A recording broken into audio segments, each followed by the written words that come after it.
Hello, Year 7, and welcome to this instruction tutorial. Basically, I'm giving you instructions on what I'm expecting from you in your assessment.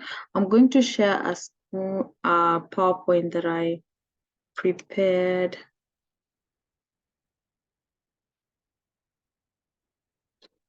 Yep, there you go. Got top there. So this is the analysis. The assignment is basically the analysis of historical artifacts where you should use your knowledge and what we've discussed in class and the skills which we acquired in class and just put it all together in an analysis essay. You may select from any of the four that we discussed: ancient Mesopotamia, ancient Egypt, ancient Greece, and ancient Rome. Now, the assessment, I'm expecting you to give me between 1,000 and 1,200 words. Try to stick to those words.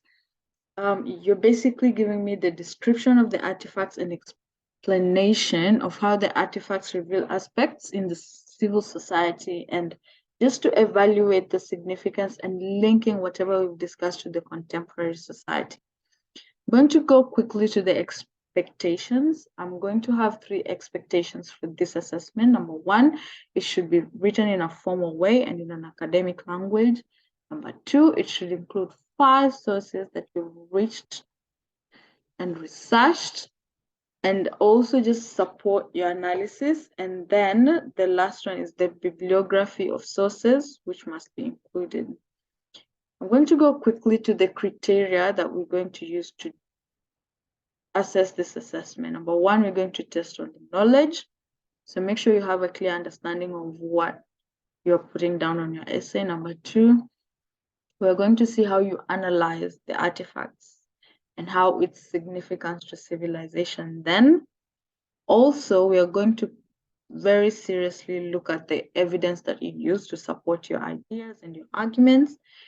Before, we're going to test on the language. Was it formal? Did you use academic language? Did you use any appropriate citation sources? So make sure you're very keen on that. I'm going to just do it this about the submission method, just to be clear. We're doing this assessment online and we're submitting it online as well on the online portal. Just to remind you, any late submission will be penalized, and I'm going with the 10% per day. 10% of the overall whatever you get by the day that it's coming in late. Just note that I'm free and open to consult any day before the submission of the assignment. So if you have any questions, feel free to reach out to me through email, text, and anything else you got. Next, I have created a small video for you. It's a video on YouTube. I've created the link down below. I'll be sharing this PowerPoint so that you can tap onto that link. This is just a YouTube video of someone teaching how to write a good analysis essay. I'm not saying do everything he says, but I'm saying if you go down there to that YouTube video, you'll be able to get a good analysis of the essay. Now, do we have any questions? Yes, you can't do both. You just have to choose one. Choose one, stick to it, and do your research on that. If it's ancient Greece, just speak ancient Greece and deal with ancient Greece.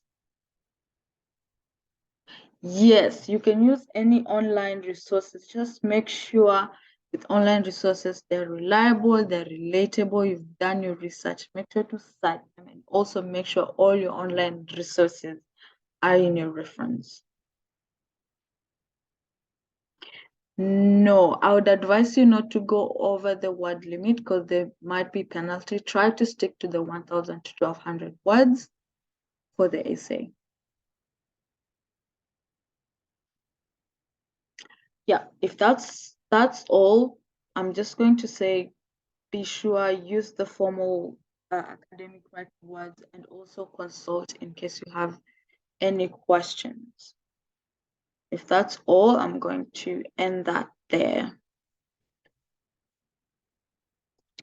My next part of the video is me talking about sample of the works that I had. I formed samples and I graded them. I'm going to share that work.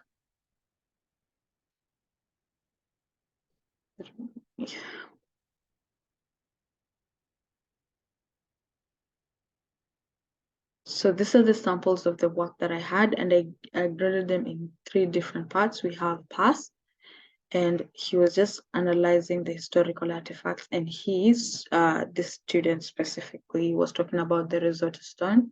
So I gave him a pass because he had all the criteria required for the assessment. He was talking about the Rosetta Stones.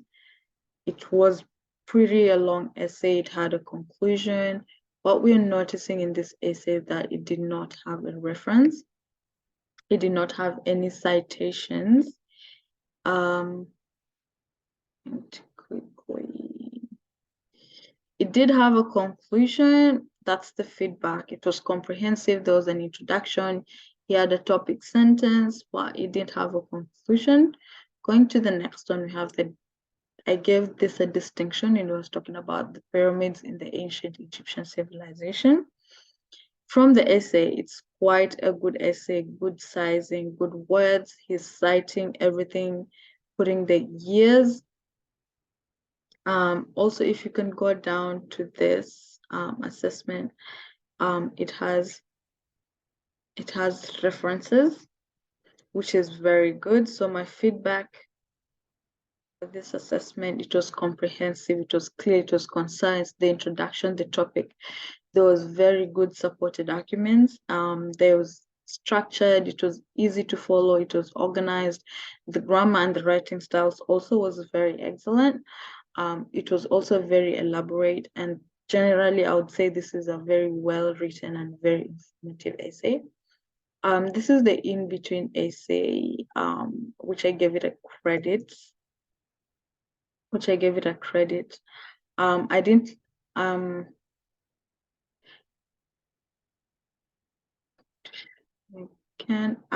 I gave it a credit because it was a good essay, but had a lot of area of improvement. There was no connection between whatever the student was saying. He had a lot of ideas here and there, and I didn't like how the essay was like in topic sentence and describing. I feel like an analysis essay should flow all the way down to whatever like was saying, but the research was evidence. There was a bit of in-text citation to that. Generally, generally as an educator and as a teacher, we try to cater for diverse learning, and the essay was different. I tried to put different essays just to bring out the difference of learners and how different learners, one would cite, one would not cite, the referencing, all the method and style. And I also tried to put bringing the topic sentence together and explaining as a different learner and trying to understand, like they had the points and they had to elaborate the point. So as an educator, we try and balance and create a rubric for our learners as far as assessment goes to cater for the learner who is bright also when creating, and the learner who is a bit slow. Also when creating the assessment, we should also create an assessment that everybody has a fighting chance of presenting and giving a point, and also an assessment task that is tough enough to help them critically think and evaluate. Thank you so much, and that's the end of